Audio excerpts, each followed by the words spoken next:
Years ago, when I was working in Detroit for Ernst & Young, I would sometimes go to a church that was nearby my hotel and participate in a Bible study. Well, one evening, after we had talked about the scripture we were studying that day, the woman who was leading the study asked all of us, what did the word saved mean to us? And most of the people in our circle responded by talking about the day or the time when they received Jesus into their heart, which was also a very vivid experience for me. But when she got to me, I said, most of the time I don't think about being saved in the past tense. My experience of being saved is something that happens to me every day. Sometimes many times a day. She looked at me. She seemed a bit concerned. And then all of the other people in the circle of the class, they too were very quiet. And finally she said to me, I will pray for you. And I said, thank you. I can use all the prayers I can get. You know, I thought about that many times later also. When I was a child, I never had any doubts in my mind that I was saved because I had had that experience of feeling Jesus coming into my heart and being forgiven of my sins. The biggest problem that I had growing up was I was worried about falling from grace. I was constantly concerned about whether my being saved was a secure thing. And especially when I did something that I really knew I shouldn't do, when I did some kind of sin that I knew was not right and God would not approve of, then I would wonder if I had fallen from grace forever, even though I had been saved. Well, in our story for today, we see a family that looks like the whole family is saved. We see a loving father, and we see strong and wonderful family ties, and two brothers, and a rich inheritance. This is a wonderful scene that Jesus tells us about, but that scene changes dramatically when the younger son says to his father, give me my share of the inheritance. Listen with me to the story of the prodigal son as it's told in Luke chapter 15. Then Jesus said, there was a man who had 2 sons. The younger of them said to his father, Father, give me the share of the property that will belong to me. So he divided his property between them.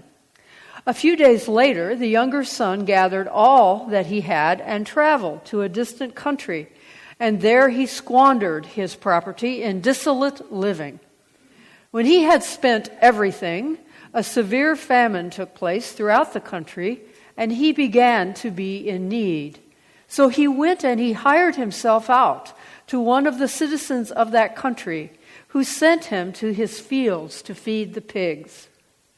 He would gladly have filled himself with the pods that the pigs were eating, and no one gave him anything.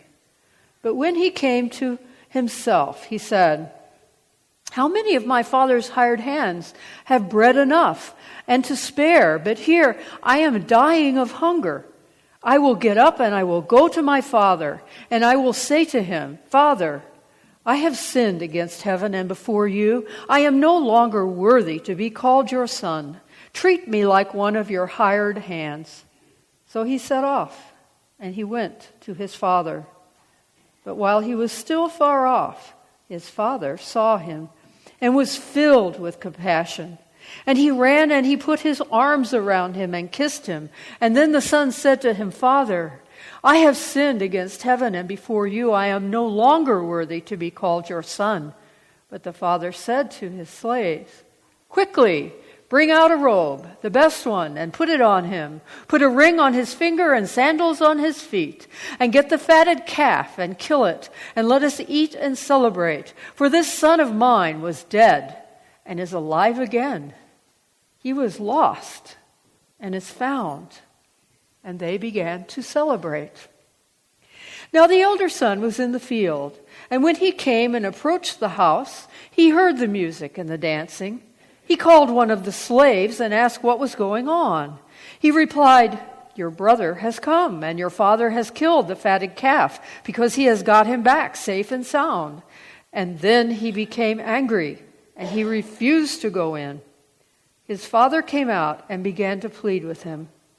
But he answered his father, "Listen, for all these years I have been working like a slave for you, and I have never disobeyed your command, yet you have never given me even a young goat so that I might celebrate with my friends. But when this son of yours came back, who has devoured your property with prostitutes, you killed the fatted calf for him."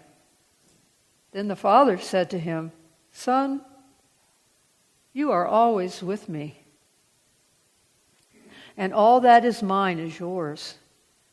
But we had to celebrate and rejoice, because this brother of yours was dead and has come back to life. He was lost and is found." The word of the Lord. Thanks be to God. The prodigal son is the last of three parables that Jesus told right before he went to Jerusalem. The first parable is the story of a woman who lost a coin, and she swept the whole house. She was looking for that lost coin in every corner, and finally, she found it. The second is about a shepherd who lost only one sheep, and that shepherd went out into the fields away from the rest of the flock and searched far and wide until he finally found that lost sheep. And the third is about a father who lost a son. More than death, being lost can be the most wretched feeling in life. That son who left, the one who claimed his inheritance in an untimely way, found that he was cut off from family. He was cut off from his religious tradition. He was cut off from his friends. He was lost in a pigsty feeding the pigs. But he had not fallen from grace, because he was still able to utter the name of the one who was with him from the very beginning. Father. Meanwhile, back at home, we find a father who has been spurned by his son. A father who has probably asked himself over and over and over again, was there something I could do? Is there something I can say? Should I go out and search on the countryside? How long is he going to be gone? A parent who has lost a child is in such grief. There's a hole, a cavernous hole in their heart. And over time, that father, the light in his eyes began to fade as he woke up each day. And each day was the same. It was a day without his son. And then we have the older son, the one who stayed home, the one who worked hard. That son watched the light fade from his father's eyes. He had worked hard his whole life. He had done what his father had asked him to do, and now he watched his father fading right before his eyes, fading in grief. Something that older son could not even help, could not even bring his father back to the joy that he once knew. It's a picture very different from the beginning. We have a lost son, a grieving father, and an angry, angry older son. Had they fallen from grace? Were they to be this way forever? No. That is the wonderful truth of this story. This is a story that resonates with all the most important experiences of our lives. The appeal of the faraway land, the joy of reunion, the strength of forgiveness. All of those things that we care about the most are all in this story. But it is a story of pain, too. However, it is not a story of falling from grace. We can fall from justice. We can fall from righteousness. We can fall, but we cannot fall from grace. And what an amazing grace it is. Did you see the scene? The Father brought out the best that he had, the fatted calf, the finest ring, the most beautiful robe, sandals for his feet. One might have thought that when that younger son came home, that, well, maybe he might be put on a ration of bread and water for a while, and some hard work to boot. But no. Here we have a party, a celebration. Everyone is invited. What a scene. It's almost like a dream. Can we stop the story right here? Many times when I've read this passage, I've thought, well, we'll just cut off this last part here about, the other son. This is the way to end a story, with a party.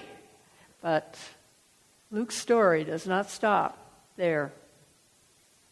We have to take a look at the miffed son. And the reason for that can be found in a hymn that is one of our favorites. There's a wideness in God's mercy, but it has a verse that we almost never sing in church. And the words in that verse are, "But we make God's love too narrow in a way that he would not accept. And we apply a strictness and a zeal that he would never own." The wideness in God's mercy is limited by us. And so it was with the miffed brother. The brother who did everything right. He stayed home. He worked hard. He earned that love that he got from his father, or so he thought. And he was very, very angry. He was angry in a way that a person gets when they feel that their love that they had worked on so hard to receive from someone else had been spurned, and that someone else had gotten more than they deserved. As my mother used to say, they got away with murder and then had a party. This is what was burning inside of that older brother. It was literally taking his life away from him.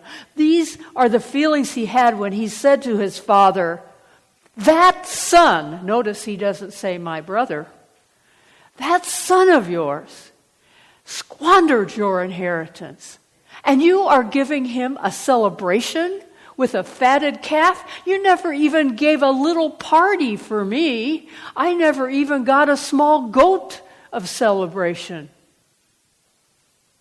These are the feelings, the real feelings of a person whose life has been taken over by a ragged grief that he cannot see beyond. And yet, when his father welcomed him by going outside, by departing the party and going out the door where that brother was, you see now the one who is gone, you notice, is not the younger son. It is the older son who refused to come in. But the father went to him and he said, "Son, all that I have is yours. It always has been. It always will be. You are my son. There's enough love here. We didn't use it all up with a single party. There's enough love for you. There's enough love for your forgiveness. There's enough love to heal your grief. There's enough grace to welcome you home too. Yes, there is enough for you. Jesus told this story when he was on his way to Jerusalem because he wanted us all to remember that no one can fall from grace. And many of us who have lived the life of the older son, many of us who sometimes make God's love too narrow or apply God's rules with a strictness that God would not apply, we are the ones who need to hear this message, to widen our hearts, to receive all of God's children as God does. All of God's children, none of whom can ever fall from grace. God is here to help us because God is pursuing us. In Psalm 23, the words that we usually recite, surely the Lord is following us, we say, all the days of our lives. But the actual word in Hebrew translated is pursuing. God is pursuing us all of the days of our lives, even the days when we fear that we've fallen from grace, or we are so angry and hurt and wounded by someone that we wish that that person might fall from grace. Even in those days, God is pursuing us too, saying, you have always been my child. I have always been with you. But we still have to celebrate because the one who was lost is found. The one who was dead is alive. Let us rejoice, for we believe in the resurrection